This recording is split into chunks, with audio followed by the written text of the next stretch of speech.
For some of these exercises, we will need just an ordinary belt, so have a belt handy.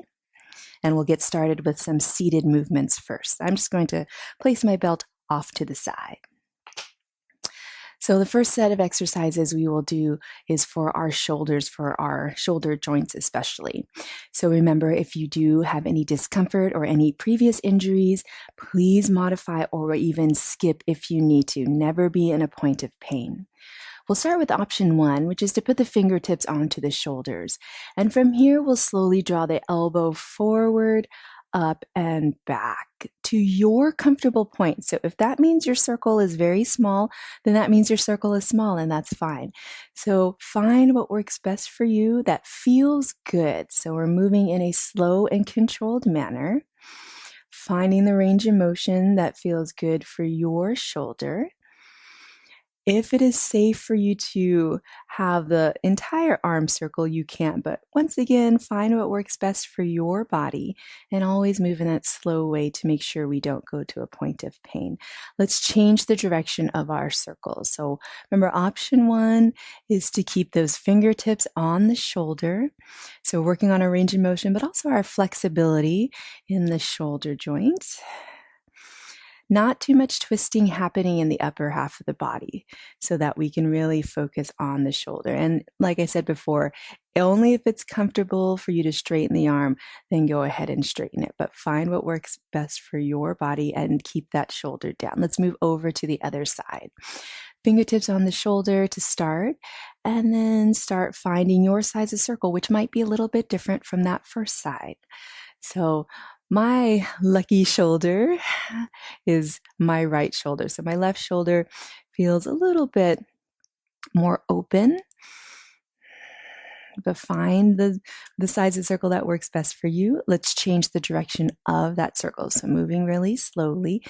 And if it is okay or good, if it feels good to straighten the arm out, go ahead and do so. But if it feels more comfortable and you can find a better range of motion with those fingertips on the shoulder, then go ahead and keep it there.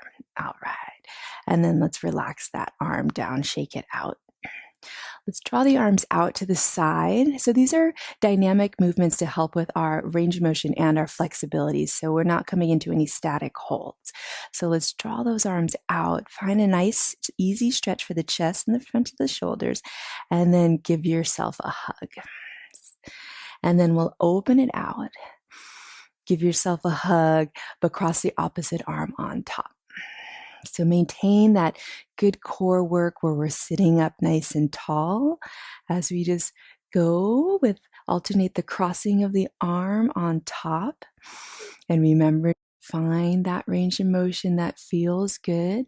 So we're stretching out through the front of the body when we open the arms, stretching out through the back of the body when we close the arms, and also getting some range of motion for the shoulders as well. Let's do one more time on each side.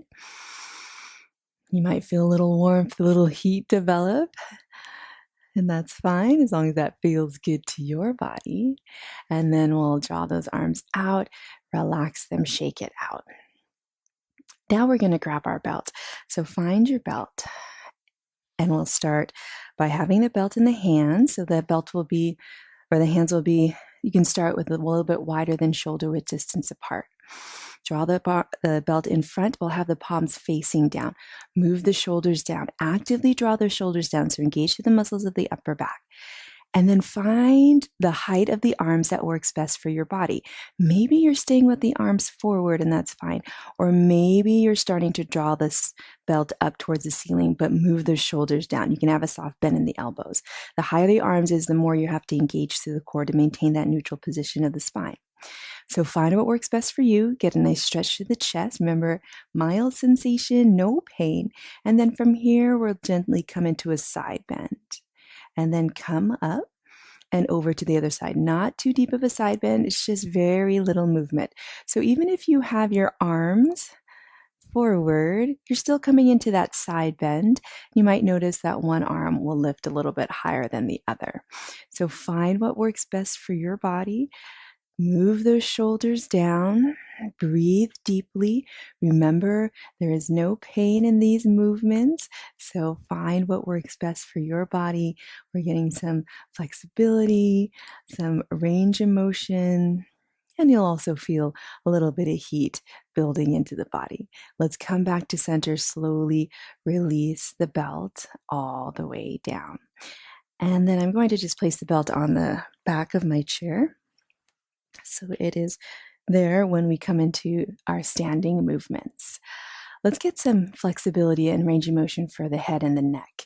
So we're sitting up tall, engaging through those core muscles, shoulders over the hips, head pulled back over the tailbone, bottom of the chin parallel to the floor. We'll slowly turn the head to one direction, nice easy stretch just to your point of mild sensation, and then slowly draw the head through center and over to the other side, to your point of comfort. Slowly draw the head through center. Let's just do 2 more times on each side. If you start to feel a little bit dizzy, you can keep your eyes pointing forward and just have the head turning. But if it's okay to turn the eyes, you can as well. And if you're able to increase your range of motion in the head, in the neck, if you can do that comfortably, then you can go deeper into a head turn. But remember, if you've had any neck concerns, feel free to modify or even skip. Nice. And then draw the head back to center. All right. And then our last seated flexibility and range of motion movement will be to separate the feet wider than the hips, and let's have the hands onto the thighs, elbows in. We're sitting up tall to start, and then little hinge forward at the hips. Try to maintain that strong flat back. And I'm going to start to straighten one arm and do a little twist. And you might even feel a little stretching sensation on the inner legs. So I'm getting a little twist here, looking to a comfortable point back behind, and then I'm coming back up to that upright seated position through center and over to the other side. Little hinge forward, and then press into the opposite hand to get a stretch of the inner leg and a little twist. And then come back to center upright. Hinge forward, a little twist on one side, come back up, and then over to the other side. Hinge forward, little twist, and then come back up. One more time on each side. Hinge forward, little twist, come back up, and then over to the other side. Hinge forward, strong flat back, little twist, and then come back up. And then return to that comfortable way of sitting. All right.